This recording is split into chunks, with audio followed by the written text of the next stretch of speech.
नमस्कार, मैं हूं प्रवीण दुबे। तो आज केंद्र सरकार ने सिटीजन अमेंडमेंट एक्ट यानी सीए लागू करने की अधिसूचना जारी कर दी। यह विषय संसद से तो बहुत पहले ही पास हो चुका और कानून बन चुका था, बस इसकी घोषणा बाकी थी अमली की। कुछ दिनों पहले गृह मंत्री अमित शाह ने कहा था कि हर हाल में चुनाव से पहले ही लागू होगा सीए। 3 मुस्लिम देशों के 6 अल्पसंख्यक, जाहिर है कि वहां अल्पसंख्यक मुस्लिम तो होंगे नहीं, उनको भारत की नागरिकता भी मिलेगी और हर वो अधिकार मिलेगा जिसका हकदार प्रत्येक देशवासी। चूंकि इस कानून का दिल्ली के शाहीन बाग में तगड़ा विरोध हुआ था जो लंबा चला था, लिहाजा अतिरिक्त सतर्कता तो देश भर में है। ऐलान चुनाव के वक्त हुआ है तो जाहिर है कि इसके सियासी फायदे नुकसान की संभावित है।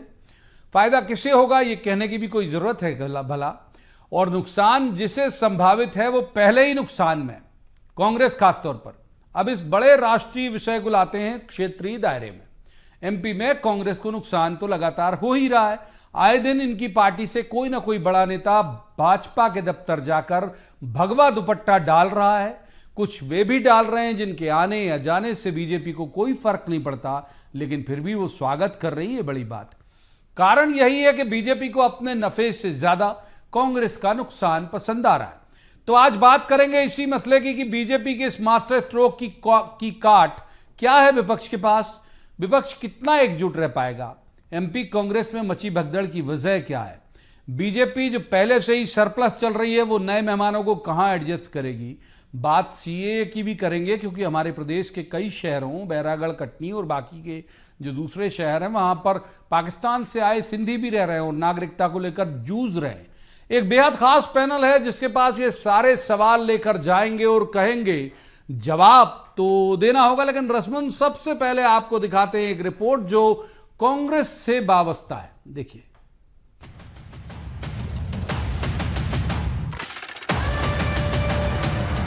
एमपी बीजेपी के दफ्तर में यदि इन दिनों आप जाएंगे तो वहां आपको टहलते हुए अधिकतर कांग्रेस ही दिख जाएंगे। कॉलेजों में जैसे स्टूडेंट शेयरिंग प्रोग्राम चलते हैं उसके तहत नहीं जा रही है, बल्कि दूसरे देश के शरणार्थियों की तरह कांग्रेस के नेता बीजेपी की शरण में आ रहे हैं। एक महीने में 50 बड़े नेता और 10 से ज्यादा जिले के हजारों कार्यकर्ताओं ने छोड़ी कांग्रेस। कल वरिष्ठ कांग्रेस नेता सुरेश पचौरी, जिनके नाम के आगे जाने कितने पूर्व लगे हुए हैं, पूर्व केंद्रीय मंत्री, पूर्व सांसद, पूर्व प्रदेश अध्यक्ष वगैरह वगैरह, आज 2 पूर्व विधायक अरुणोदय चौबे और शिवदयाल बागरी भी बीजेपी में आ गए। आना चाहते तो दीपक जोशी भी थे, लेकिन भाजपा अभी उन्हें घुटने के बल कुछ दिन बैठाना चाहती है। बहरहाल ये भगदड़ कांग्रेस के अंदर क्यों मची है, सवाल बड़ा है, या इधर उधर कूद रहे नेता सिर्फ अपना स्वार्थ देख रहे हैं। फिलहाल तो सुनिए बीजेपी के वरिष्ठ नेताओं का स्वागत भाषण। बड़ी संख्या में आज भारतीय जनता पार्टी के इस परिवार में सभी सम्मिलित हुए। मैं आपको विश्वास दिलाता हूँ आज प्रधानमंत्री नरेंद्र मोदी जी के नेतृत्व में जिस गति के साथ हम आगे बढ़ रहे हैं कि आप एक परिवार में सम्मिलित हुए हैं। ये प्रधानमंत्री नरेंद्र मोदी जी का परिवार है। हर व्यक्ति का परिवार मोदी जी का परिवार है। मेरा परिवार भी मोदी परिवार है।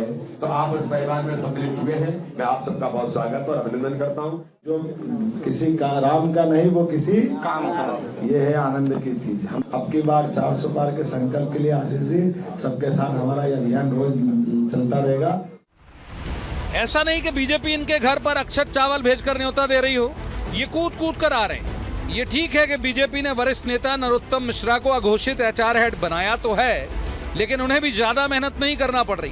कांग्रेस ही एक तरह से चिरौरी करके बीजेपी में आ रहे हैं। वजह यह है कि उनकी अपनी पार्टी सियासी रसातल में जा रही है, लेकिन उसके बाद भी वहां वही सब हो रहा है जो कांग्रेस में होता आ रहा था। गुटबाजियां अभी भी चल रही हैं, हित अभी भी मारे जा रहे हैं। कुछ अपना बड़ा हित देख रहे हैं क्योंकि उन्हें लोकसभा चुनाव के नतीजे पहले से ज्ञात हैं। उन्हें पता है कि मोदी रौंद देंगे राहुल को। दिग्विजय सिंह समझ रहे हैं कि भगदड़ विचारधारा के लिए नहीं बल्कि हित साधने के लिए हो रही है।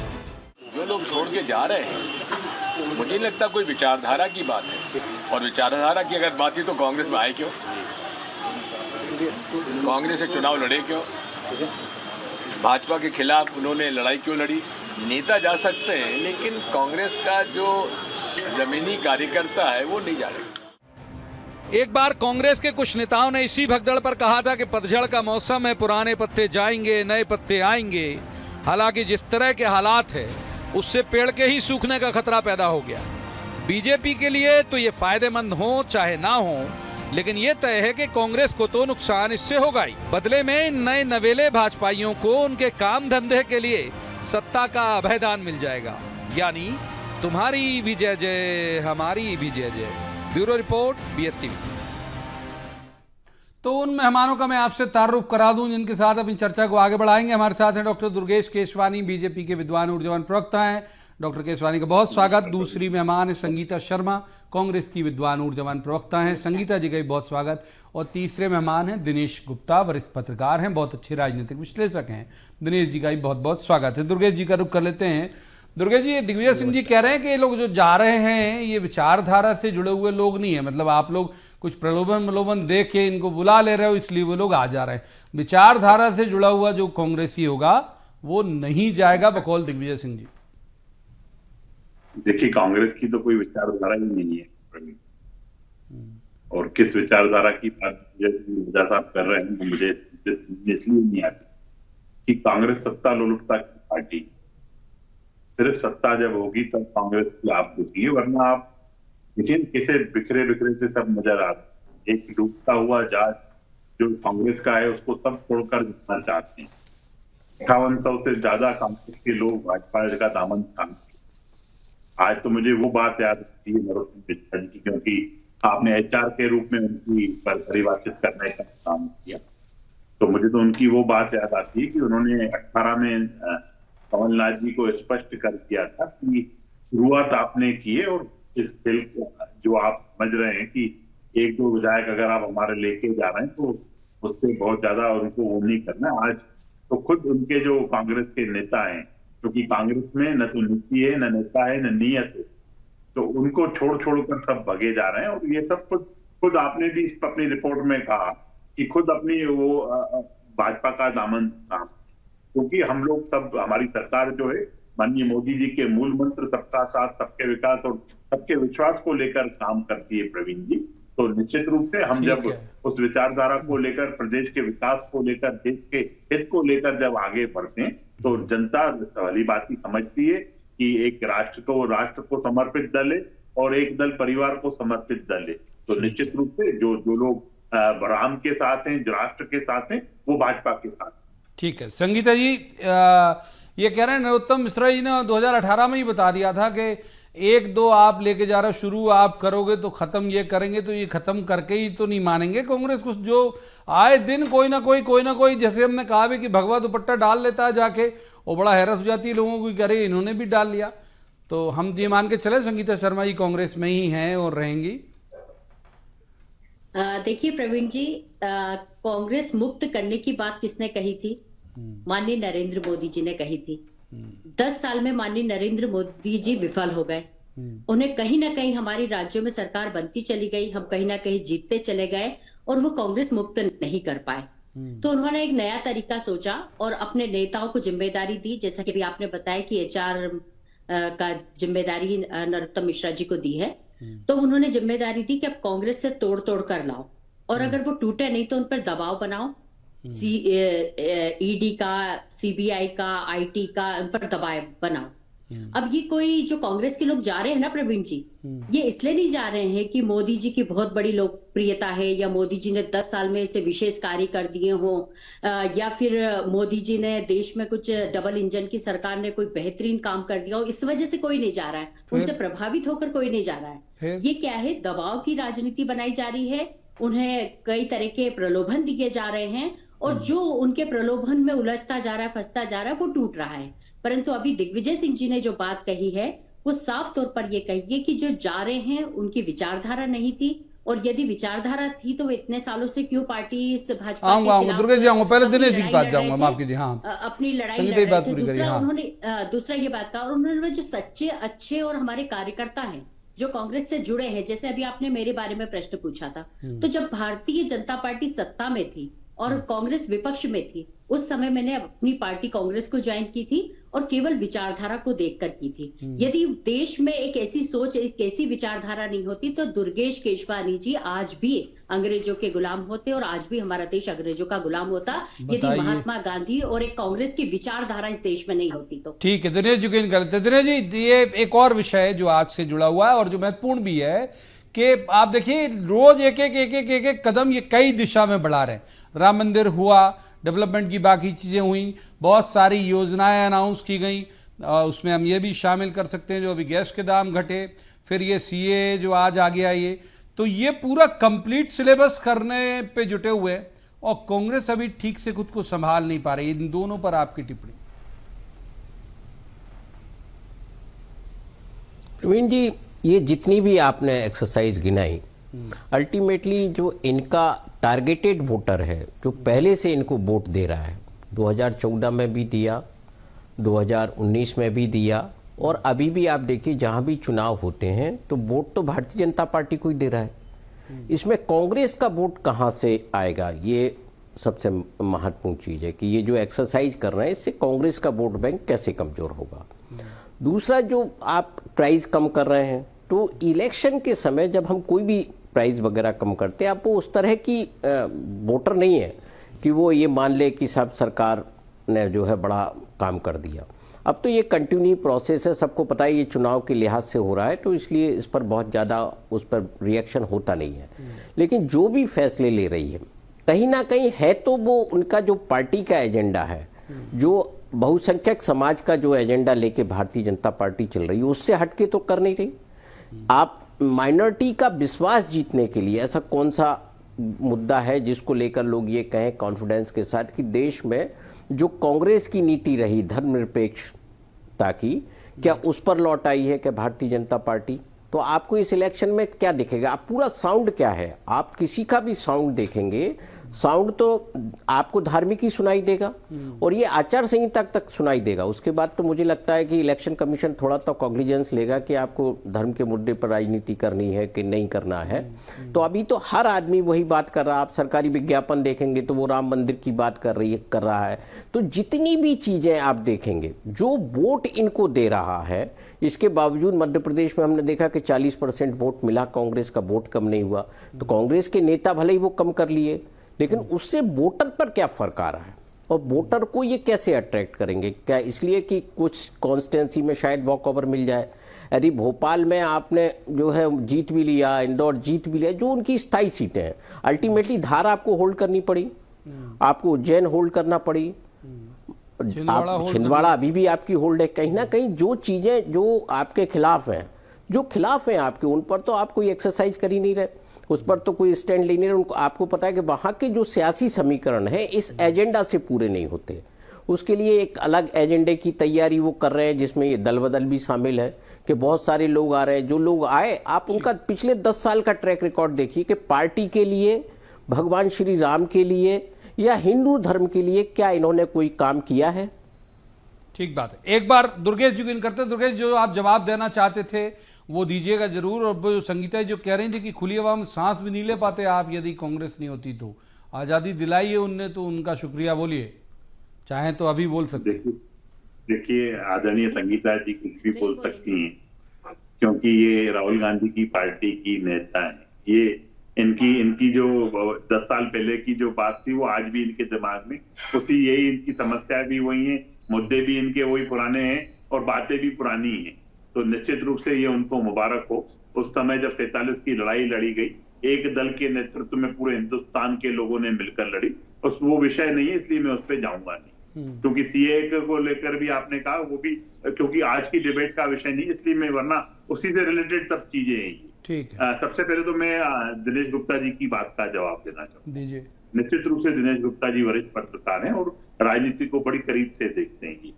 सभी समसामयिक विषयों पर ये इनकी विशेष टिप्पणी रहती है। पर मुझे लगता है कि वोट बैंक की जो बात कर रहे हैं उसमें हमारे माननीय प्रदेश अध्यक्ष जी निश्चित रूप से 65,423 जो बूथ हैं उसको चिन्हित किया गया। हम जब पूर्व में 23 में हम जिन बूथों पे 11,000 बूथों पे कमजोर थे, हम उसकी एक्सरसाइज कर रहे हैं। और आप देखेंगे कि हम जो बार बार मिशन 29 की बात कर रहे हैं इनका सुपड़ा साफ होने की, कांग्रेस के सुपड़ा साफ होने की बात कर रहे हैं, हम उसकी ओर अग्रसर हैं। हमारी जो काबिल प्रवक्ता साथी बैठी हैं वो प्रलोभन वाली बातें कर रही थी, कभी ईडी की बात करती हैं, कभी और अन्य एजेंसियों की बात करती है। मुझे लगता है इससे ऊपर उठ के आइए, जनता समझती है। आप जब तक आत्मचिंतन नहीं करेंगे अपने आप कि आज क्यों कांग्रेस की ये दुर्गति हो रही है, निश्चित रूप से आप देश की पुरानी पार्टी हो और देश की पुरानी पार्टी की गत यह हो कि उनके केंद्रीय मंत्री, पूर्व केंद्रीय मंत्री भाजपा का दामन थाम ले, उनके प्रदेश अध्यक्ष भाजपा का दामन थाम ले, उनके जो पूर्व विधायक हैं वो भाजपा का दामन थाम ले, उनके जो कार्यकर्ता जिलाध्यक्ष वो भाजपा का दामन थाम ले।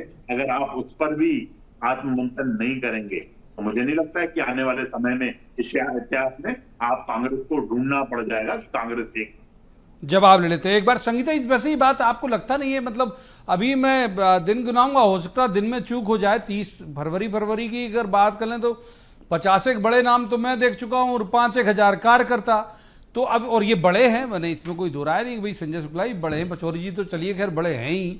तो ये जब से जीतू पटवारी प्रदेश अध्यक्ष बने तब से काउंट किया कि आप लोगों ने कि गए कितने, आए कितने तो दूर की बात है, गए कितने और क्यों जा रहे हैं, ये चिंता नहीं कर रहे हो क्या आप लोग? प्रवीण जी, इस बात की चिंता हम इसलिए नहीं कर रहे हैं कि हमारे जो पार्टी है वो बहुत बड़ी पार्टी है और बहुत ही मेहनती और ईमानदार कार्यकर्ता आज भी हमारे पास हैं। भाजपा को चिंता हो रही है, दुर्गेश जी को चिंता हो रही है कि आप चिंता क्यों नहीं कर रहे हो, क्योंकि ये इतनी टूट फूट कर रहे हैं, उसके बावजूद भी हमारे चेहरे पर मुस्कान है, तो इनका दर्द और इनका विचलित होना स्वाभाविक है। हम बात कर रहे थे प्रधानमंत्री जी की, हाँ हम बात कर रहे थे प्रधानमंत्री जी की, तो प्रधानमंत्री जी ने कहा था सबका साथ सबका विकास और सबके साथ विश्वासघात कर दिया। इन्होंने कहा था काला धन लेकर आएंगे और जो एसबीआई में इलेक्टोरल बॉन्ड है उसके बारे में किस तरीके से देश की जनता आज इनके ऊपर जिस विश्वास की, जिस काले धन की बात कर रहे थे, क्या भ्रष्टाचार हुआ है, किन उद्योगपतियों ने इनको पैसा दिया है और उसके एवज में किन उद्योगपतियों को भाजपा की सरकार ने क्या दिया है, ये जवाब भारतीय जनता पार्टी को देना चाहिए और नरेंद्र मोदी जी को, माननीय प्रधानमंत्री जी को सार्वजनिक हो जाना चाहिए नाम, मुझे लगता है सुप्रीम कोर्ट ने जब कहा है तो 12 तारीख को सुप्रीम कोर्ट ने कहा है और एसबीआई से कहा है 15 तारीख को चुनाव आयोग को इसको सार्वजनिक भी करना है। तो ये जो देश की जनता ये देखती है, देश की जनता ये नहीं देखती कि कांग्रेस का उधर जा रहा, भाजपा का उधर जा रहा है, वो कहते हैं राजनीतिक दल है, होता रहता है। 2 भाजपा के वर्तमान सांसद कांग्रेस में ज्वाइन कर लिया है, तो हमारे तो पूर्व जा रहे हैं, इनके तो वर्तमान आ रहे हैं, तो इसका भी फर्क, इसकी चिंता और मंथन भाजपा को करना चाहिए कि इतने लोकप्रिय प्रधानमंत्री के 2 सांसद कैसे आ गए। ये भाजपा की चिंता, हमारी चिंता नहीं। हमारे यहाँ से जो जा रहे हैं वो किस वजह से जा रहे हैं उसका खुलासा एक दिन हो जाएगा। हमें तो अभी लोकसभा चुनाव कर दो आप, तो वक्त है अभी हमारे शो में, तो वक्त अभी कर सको तो अभी कर दो आप, तो किस वजह से जा रहे हैं जी? मैं कह रहा हूँ खुलासा अभी कर सको तो अभी कर लो आप, वक्त है अभी तो डिबेट में, किस वजह से जा रहे हैं? प्रवीण जी देखिए, दिनेश जी भी बैठे हैं और मैंने तो साफ साफ कह दिया कि दबाव में, प्रलोभन में ईडी, आईटी, सीबीआई ये सब चल रहा है। और दुर्गा जी आऊंगा, फिर एकदम शोर हो जाएगा, पर आपकी बारी में वो बोलेंगे नहीं तो दिनेश जी को इनकर, दिनेश जी को माफ कीजिए संगीता, दिनेश जी को इन कर लेता हूँ, थोड़ा हंसी मजाक कर लेते हैं, ऐसी उससे क्या है कि चीजें सामान्य रहती। दिनेश जी, पचौरी साहब की बात कर लेते हैं अपन और बाकी के भी लोगों की, मतलब उनमें अब आपको क्या लगता है कि उनके जाने से बीजेपी को फायदा होगा या सिर्फ कांग्रेस को नुकसान होगा, या बिल्कुल दोनों जैसे थे हो जाएंगे कि ना बीजेपी को फायदा ना कांग्रेस को नुकसान? आपका आकलन पचौरी साहब, और बाकी के भी हाल के 1-2 दिन के जो नई भर्तियां हुई हैं उस पर। मैंने कहा ना कि प्रवीण जी, जो भी कवायद हो रही है ये उनका जो वोटर है, ये सब उसी की कवायद है, उसी को बचाए रखने की कवायद है, कोई नई एक्सरसाइज नहीं हो रही। पचौरी जी तो 2008 में तो इस प्रदेश कांग्रेस के मुखिया थे, उनके नेतृत्व में चुनाव लड़ा गया था। यदि वो इतने ही सक्षम थे तो फिर सरकार बना लेनी थी उन्हें, फिर कोई सवाल ही नहीं था। अब देखिए, जिन लोगों को पार्टी ने सब कुछ दिया तो वो जा रहे हैं, ये कहें कि हमारा जो है इतना पार्टी का आचरण बदल गया, पार्टी ऐसी हो गई, तो पार्टी बनती किससे है? जिन लोगों को सब कुछ दिया उन्हीं लोगों से पार्टी बनती है। यदि वही लोग अब ये खुद पर ही सवाल उठाते हैं, आप देखिए ना कि यदि ये इनके सवाल सुनेंगे तो कई बार आप लगता है कि ये तो खुद पर सवाल उठा रहे हैं। आप तो नीति निर्धारक रहे थे, आप तो 50-50, 60-60 टिकट दिलाया करते थे और लोग हार जाते थे, तो पार्टी को कमजोर किसने किया? पार्टी को कमजोर इन्हीं लोगों ने किया। जब अब आप खुद जा रहे हैं तो कहीं ना कहीं एक्सपोज हो रहे हैं, तो मुझे नहीं लगता कि इससे कोई बहुत बड़ा फर्क कांग्रेस की स्थिति में पड़ेगा। आप पिछले लोकसभा चुनाव में 35% वोट के करीब था, तो इस बार भी आप देखिए कि 35 से कितना कम करते हैं, क्योंकि हाँ तो भारतीय जनता पार्टी तो 60 प्लस की बात कर रही है ना, कि 60 प्लस तक पहुंचने के लिए उसे हर पोलिंग स्टेशन की, जैसी हमारे केशवानी जी बता रहे थे, हर पोलिंग स्टेशन की एक्सरसाइज की हुई है, हर पोलिंग स्टेशन पर 370 वोट बढ़ाना है। तो ये जो है प्रैक्टिकल वे में कितना सफल होता है, देखिए ये स्ट्रेटजी है इनकी। अब स्ट्रेटजी के हिसाब से आपको रिजल्ट मिलते हैं कि नहीं मिलते, वो एक अलग बात हो सकती है। तो यहाँ जितने भी नेता जा रहे हैं तो एक जनरेशन कॉन्फ्लिक्ट है कांग्रेस पार्टी के भीतर। लोगों को लग रहा है अरे जीतू पटवारी कल का लड़का, इसको कैसे बना दिया, हमें ही बनाना था। अल्टीमेटली जो नुकसान कांग्रेस को हो रहा था, ये इसी जो है आपका जो रवैया था, चाहे सुरेश पचौरी जी का ये जो रवैया हो, कमलनाथ जी का रहा हो, दिग्विजय सिंह जी का रहा हो, कि नहीं हमारे अलावा कोई कांग्रेस को नहीं चला सकता, तो ये लोगों को खराब लग रहा है। और यही बात सामने आ रही है कि साहब ये जनरेशन चेंज केशवानी जी को इन कर लेते हैं एक बार। केशवानी जी, एक दो सवाल है। एक तो ये कि आपकी बस इतनी ज्यादा पहले से भरी हुई है, मतलब लबालब भरी हुई है, सीट बची नहीं है, तो इन्हें क्या खड़े खड़े कहाँ तक ले जाएंगे जो नए मेहमान आपके यहाँ आ रहे हैं, नए नवेले भाजपाई? और नंबर 2, क्या इनका भी ठीक एकोमोडेशन प्लान कर लिया है पहले से कि कहाँ कहाँ इन्हें विस्थापित करना है? देखिए प्रवीण जी, ऑपरेशन की जो बात कर रहे हैं वो निश्चित रूप से अगर आप भाजपा में हैं तो आपको तो चिंता करने की जरूरत नहीं। चिंता करने के लिए हमारा संगठन है, हमारी माँ है, वो निश्चित रूप से प्रत्येक अपने कार्यकर्ता की चिंता। हमारे वरिष्ठ प्रताप ठाकुर जी कह रहे थे जो एक्सरसाइज करने की बात कह रहे थे, तो हम एक बेसिक डिफरेंस इस चीज को समझना पड़ेगा प्रवीण जी, कि हम 65,423 बूथ पर फिजिकल भी हैं, डिजिटल भी हैं, और हमारे सभी कार्यकर्ता भी तैनात।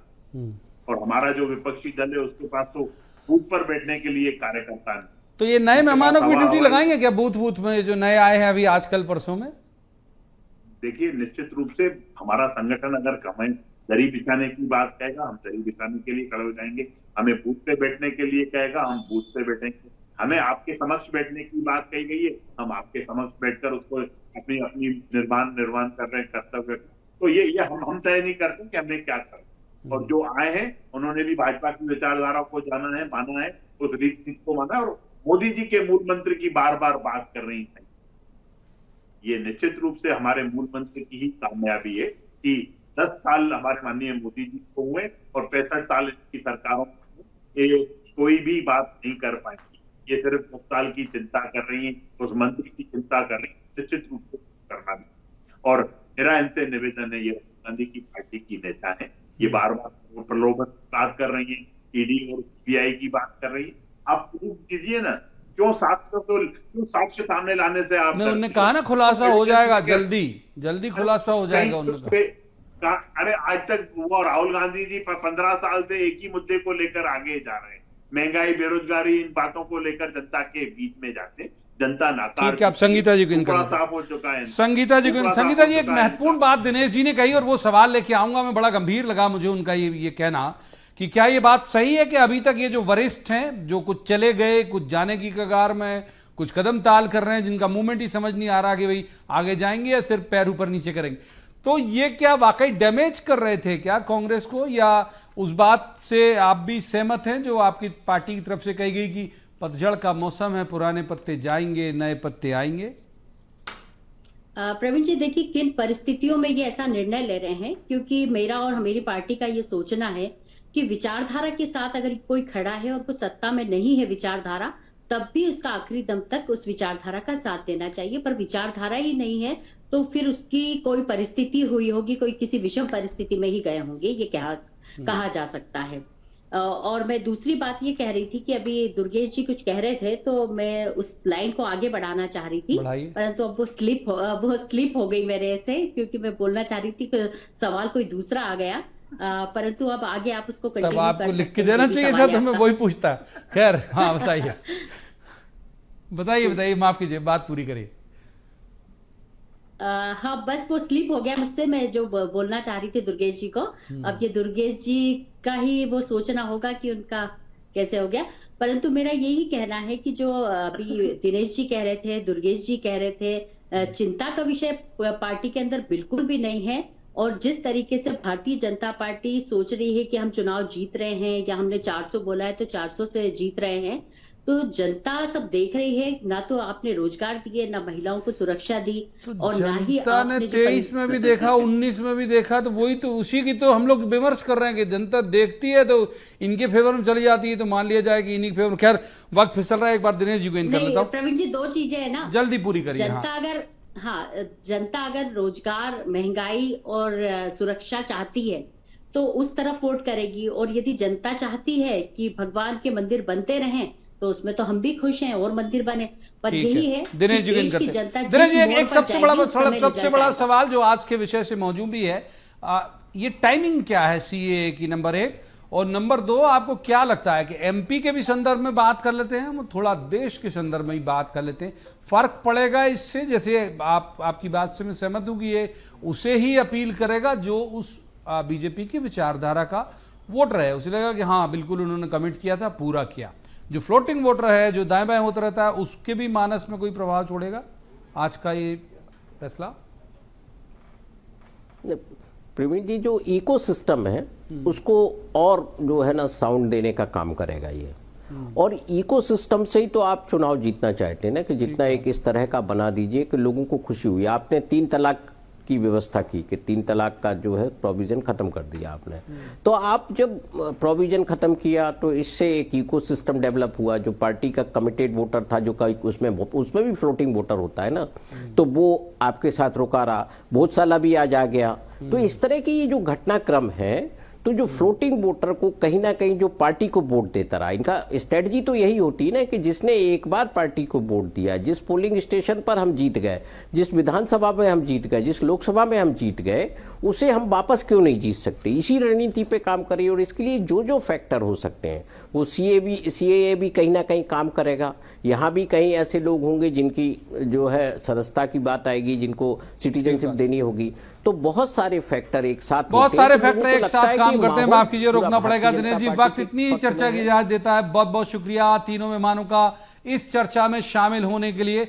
लेकिन ये बात सही है कि जितने तरह के अनाउंसमेंट, जितने तरह के बदलाव, जितने तरह के नए प्रयोग इस बार बीजेपी कर रही है, वो इससे पहले कभी देखने को नहीं मिले। और उसमें नए मेहमानों को शामिल कराने वाला भी एक मसला है।